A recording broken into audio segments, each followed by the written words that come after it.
अल्हम्दुलिल्लाहि रब्बिल आलमीन अर्रहमान अर्रहीम। अस्सलामु अलैकुम वरहमतुल्लाहि वबरकातुहू। तसव्वुफ़ के जोरी पहलू के सिलसिले में आज का वाक़या, आज की बात, मुआमलात सूफ़िया, करामात सूफ़िया। एक दिन शाही दरबार का एक ओहदेदार यानी अफसर हज़रत मौलाना जलालुद्दीन रूमी के पास आया, जो कि हज़रत का अक़ीदतमंद था। कहने लगा, हज़रत मैं सरकारी मुलाजमत छोड़ना चाहता हूँ और कोई काम करना चाहता हूँ। अपने मुरीद की बात सुनकर हज़रत मौलाना जलालुद्दीन रूमी रहमतुल्लाह ने उसे एक वाक़या सुनाया। आपने फरमाया कि खलीफा हारून रशीद के ज़माने में शहर का कोतवाल यानी पुलिस महकमे का सबसे बड़ा ऑफिसर, जिससे मिलने हज़रत ख़िज़र अलैहिस्सलाम रोज़ आया करते थे, एक दिन अचानक उसने सरकारी ओहदा छोड़ दिया। हज़रत ख़िज़र अलैहिस्सलाम ने भी उससे मुलाकात करनी छोड़ दी। उस शख्स को बहुत दुख हुआ और वो बेकरार रहने लगा कि क्या वजह है कि अब हज़रत ख़िज़र अलैहिस्सलाम मुझसे मिलने नहीं आते, यानी मेरी रहनुमाई नहीं करते। दिन रात रोता रहता, गिरिया ज़ारी करता और रातों को उठकर अल्लाह के हजूर मनाजात करता। फिर एक दिन उसको ख़्याल आया, यानी उसको ख्वाब में इशारा मिला कि जो ओहदा सरकारी तुमने छोड़ा है वो दोबारा हासिल करो। वो बड़ा हैरान हुआ, ख्वाब से बेदार हुआ, सुबह उठा और बड़ा हैरान हुआ। खैर सीधा खलीफा के पास हाज़िर हुआ और अपने साबका ओहदे पर बहाल होने की दरख्वास्त की। खलीफा हारून रशीद ने उससे वजह दरियाफ़्त की कि पहले ये बताओ तुमने छोड़ा क्यों था, अब ये बताओ तुम दोबारा क्यों ओहदा चाहते हो। उसने अपना तमाम मामला खलीफा हारून रशीद को बयान कर दिया। खलीफा हारून रशीद ने उसको दोबारा शहर का कोतवाल मुकर्रर कर दिया। हज़रत ख़िज़र अलैहिस्सलाम से उसकी मुलाकात दोबारा शुरू हो गई। एक दिन उसने हज़रत ख़िज़र अलैहिस्सलाम से पूछा, हज़रत आखिर ये क्या मामला है जो मेरे साथ पेश आया, यानी मैंने जब अपनी मुलाजमत छोड़ी तो आपने मुझसे मुलाकात करनी छोड़ दी।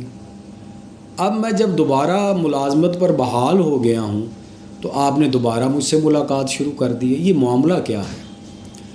तो हज़रत ख़िज़र अलैहिस्सलाम ने फरमाया कि देखो तुम्हारे दर्जात जो हैं, तुम्हारी तरक्की जो है इसी बात में है, यानी इसी ओहदे में है कि तुम अदालत में बैठे काजी हज़रात की मुआवनत करो, कमज़ोर, मस्कीन और मज़लूमों की तरफदारी और मदद करो।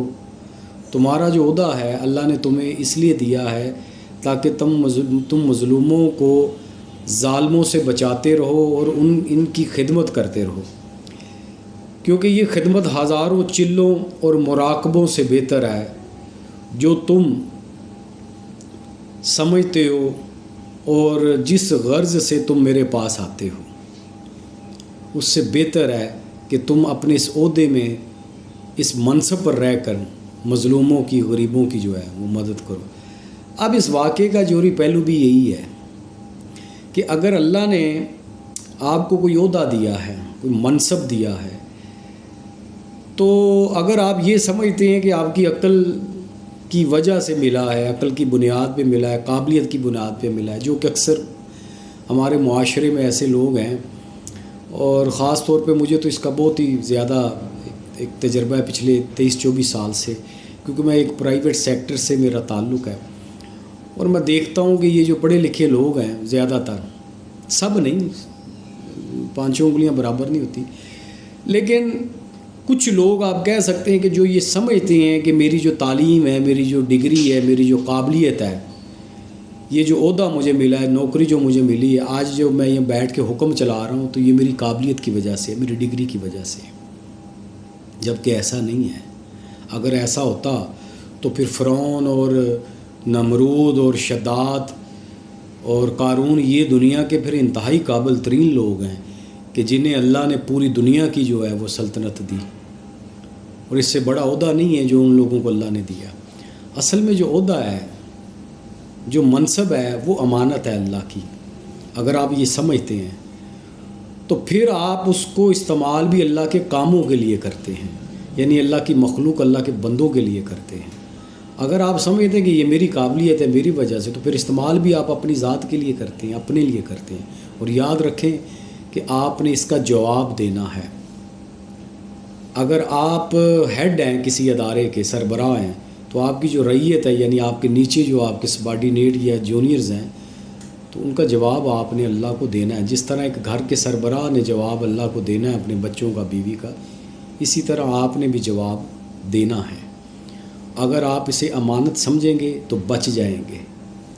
बेहतर यही है कि अल्लाह की अमानत समझें और अल्लाह के लिए इस्तेमाल करें अपने अख्तियारात को। अगर अपनी काबिलियत समझेंगे तो फिर मुश्किल हो जाएगी।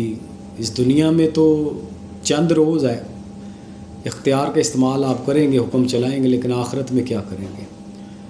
तो यही मामलात सूफिया है कि हज़रत जलालुद्दीन रूमी रहमतुल्लाह ने किस तरह उस एक ओहदेदार को, जो शहर का कोतवाल था, जो आज आप यूँ समझ लें कि DPO शहर का, तो उसे समझाया कि देखो ये ना छोड़ो, ये अल्लाह ने तुम्हें दिया है, लेकिन इसका सही इस्तेमाल करो। तो अल्लाह ताला में बुज़ुर्गान दीन का सही मकाम और मर्तबा समझने की तौफ़ीक़ अता फ़रमाए और हम सब को मुकाम शर्फ़ अता फ़रमाए। आमीन। शुक्रिया।